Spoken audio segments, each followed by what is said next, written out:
Hello दोस्तों, इस कहानी को पूरा ज़रूर सुने। इस कहानी से आपको बहुत कुछ सीखने को मिलेगा। आज की हमारी कहानी है गरीब किसान और जादुई नदी की कहानी। बहुत समय पहले की बात है। एक श्याम नाम का एक दयालु किसान रहता था। उसके पास एक छोटी सी झोपड़ी थी जिसकी छत सूखी घास से बनी थी। श्याम बहुत ही गरीब किसान भी था, पर उसने अपनी गरीबी से कभी हिम्मत नहीं हारी। श्याम अपने खेतों में बहुत मेहनत किया करता था। उसकी मेहनत से ही इस साल उसका खेत सब्जियों से भरा हुआ था। मोटे लाल टमाटर, कुरकुरी हरी बीन्स और चमकदार बैंगनी बैंगन। श्याम हर दिन बहुत मेहनत करता था। अपने पौधों को सींचता और घास निकालता था। लेकिन इस साल बारिश के बादल लुका छिपी खेल रहे थे। सूरज एक विशाल गर्म दीपक की तरह चमकता था, जिससे ज़मीन सूख जाती थी और सब्जियां प्यासी हो जाती थीं। श्याम चिंतित था, बारिश के बिना उसकी सब्जियां नहीं उग पाएंगी और उसके पास बाजार में बेचने के लिए पर्याप्त फसल भी नहीं होगी। वह अपनी छोटी बेटी दिव्या के लिए नए जूते या मीठी जलेबी, तले हुए आटे का नाश्ता नहीं खरीद पाएगा। एक सुबह श्याम उदास महसूस कर रहा था।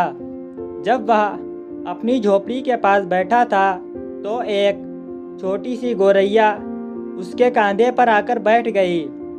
चहचहाट चहचहाट, गोरैया ने सिर झुकाते हुए कहा। मुंह लटकाए क्यों बैठे हो श्याम? श्याम हैरान था। एक बोलने वाली गोरैया। उसने सूखी जमीन और भूखी सब्जियों के बारे में अपनी चिंता बताई। गोरैया ने धैर्यपूर्वक सुना, फिर कहा, चिंता मत करो श्याम। वह चहचहाई, मुझे एक गुप्त स्थान का पता है। आम के ऊंचे पेड़ के पीछे एक छिपी हुई नदी बहती है। उसका पानी आपकी सब्जियों को फिर से हरा भरा कर देगा।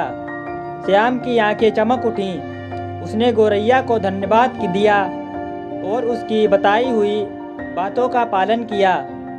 सबसे ऊंचे आम के पेड़ के पीछे उसने एक जगमगाती नदी देखी, ठीक वैसे ही जैसा गोरैया ने बताई थी। श्याम ने अपनी बाल्टी को ठंडे पानी से भर लिया और वापस अपने खेत की ओर चल पड़ा। उसने ध्यान से सभी प्यासे पौधों के चारों ओर पानी डाला। सब्जियां खुशी से चहकती हुई लग रही थीं। उनकी पत्तियां चमकीली और हरी भरी हो गईं। कुछ दिनों बाद आखिर बारिश आ ही गई।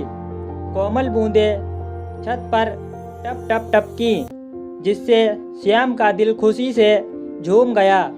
उसकी सब्जियां बड़ी और मजबूत हो गईं, चुनने के लिए तैयार। श्याम ने अपने ताजे फल सब्जियां बाजार में बेचीं। उसकी मुस्कान सूरज की तरह चमक रही थी। उसने दिव्या के लिए नए जूते और जलेबियों का एक बड़ा डिब्बा खरीदा। मददगार गोरैया और छिपी हुई नदी की बदौलत सभी ने एक स्वादिष्ट भोज का आनंद लिया। उस दिन से श्याम कभी भी छोटी गोरैया की दयालुता और छिपी हुई नदी के जादू को नहीं भूला। वह जानता था कि भले ही चीज़ें मुश्किल लगती हैं, वहाँ हमेशा थोड़ा जादू खोजने के लिए इंतजार कर रहा होता है। इस कहानी से हमें यह सीख मिलती है कि हमें कभी भी हार नहीं माननी चाहिए, क्योंकि अगर हमारा काम एक मेहनत और सच्ची लगन से है तो हमें हर हाल में उसमें कामयाबी मिलेगी। थोड़ी देर भले ही हो जाए, हमें ज़रूर कोई रास्ता मिलेगा जो हमें हमारी मेहनत का फल देगा। दोस्तों, अगर आपको यह कहानी अच्छी लगी हो तो हमारे चैनल को सब्सक्राइब और इस वीडियो को लाइक ज़रूर करें। चलिए मिलते हैं अगली एक और न्यू कहानी में।